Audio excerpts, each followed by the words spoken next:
जंगल में सभी जानवर शांति से रहते थे। उस जंगल का राजा शेर था, जो शक्तिशाली और न्यायप्रिय था। वह अपने राज्य के सभी मामलों में ध्यान देता था, लेकिन कभी-कभी कठिन समस्याओं का हल ढूंढने में उसे परेशानी होती थी। ऐसे समय में वह अपने बुद्धिमान मंत्री चालाक लोमड़ी से सलाह लेता था। एक दिन जंगल में एक ऊंट आया जो दूर रेगिस्तान से भटक कर वहां पहुंचा था। वह थका हुआ और भूखा था। उसने शेर के सामने उपस्थित होकर कहा, महाराज, मैं अपने झुंड से बिछड़ गया हूं। क्या मैं आपके जंगल में शरण पा सकता हूं? शेर ने दयालुता से कहा, निश्चित रूप से। हमारे जंगल में सभी का स्वागत है। तुम यहां आराम से रहो। ऊंट ने कृतज्ञता से कहा, धन्यवाद महाराज, मैं आपके इस एहसान को कभी नहीं भूलूंगा। कुछ दिनों बाद जंगल के अन्य जानवरों ने शेर से शिकायत की। हिरण ने कहा, महाराज, यह नया ऊंट हमारे खाने के लिए पत्ते और पौधों को खा रहा है। हमें भोजन की कमी हो रही है। खरगोश ने भी कहा, हाँ महाराज, वह हमारे हिस्से का भी खाना खा जाता है। हम भूखे रह जाते हैं। शेर ने ऊंट को बुलाकर पूछा, क्या यह सच है कि तुम अन्य जानवरों का भोजन खा रहे हो? ऊंट ने विनम्रता से कहा, महाराज, मैं तो सिर्फ अपना पेट भरने के लिए थोड़ा बहुत खाता हूं। मेरा उद्देश्य किसी को नुकसान पहुंचाना नहीं है। शेर उलझन में पड़ गया। उसे समझ नहीं आ रहा था कि किसकी बात सही है। उसने सोचा, मुझे इस मामले की तह तक जाना होगा, लेकिन कैसे? उसी समय चालाक लोमड़ी वहां आई और बोली, महाराज, अगर आप अनुमति दें तो मैं इस समस्या का समाधान कर सकती हूं। शेर ने राहत की सांस लेते हुए कहा, हाँ लोमड़ी, तुम्हारी बुद्धि पर मुझे पूरा भरोसा है। कृपया कुछ करो।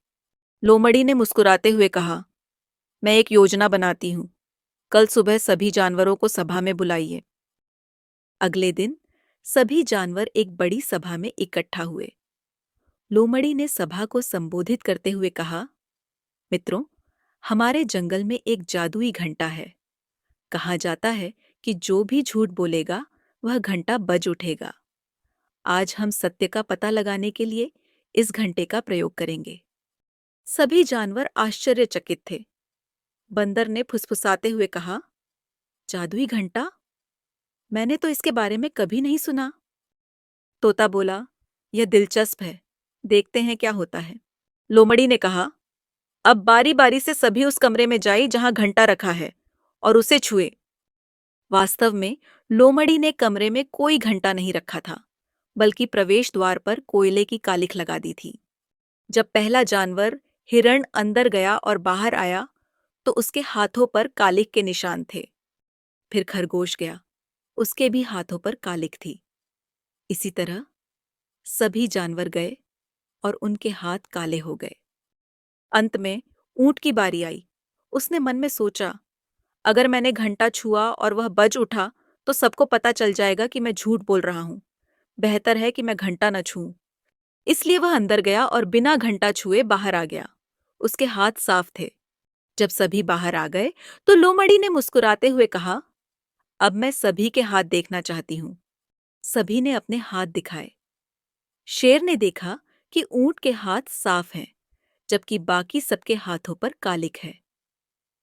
शेर ने आश्चर्य से पूछा, ऊंट, तुम्हारे हाथ साफ क्यों हैं? ऊंट घबरा गया और बोला, महाराज, मैंने घंटा छुआ, पर शायद मेरे हाथ साफ रह गए। लोमड़ी ने तीखी नजरों से देखते हुए कहा, सच बताओ ऊंट, क्या तुमने घंटा छुआ था?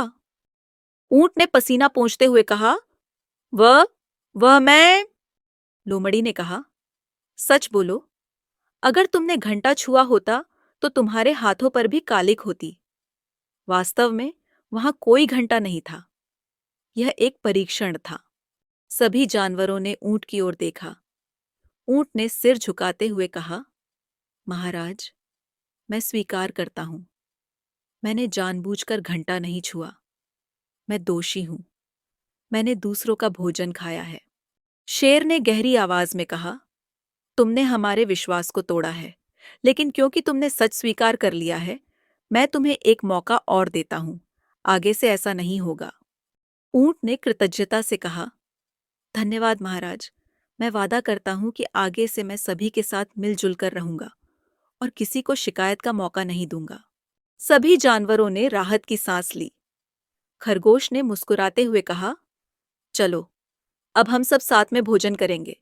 यह कहानी सिखाती है कि अपनी गलती स्वीकारना ही सच्ची बहादुरी है और बुद्धिमानी से हर समस्या का हल संभव है।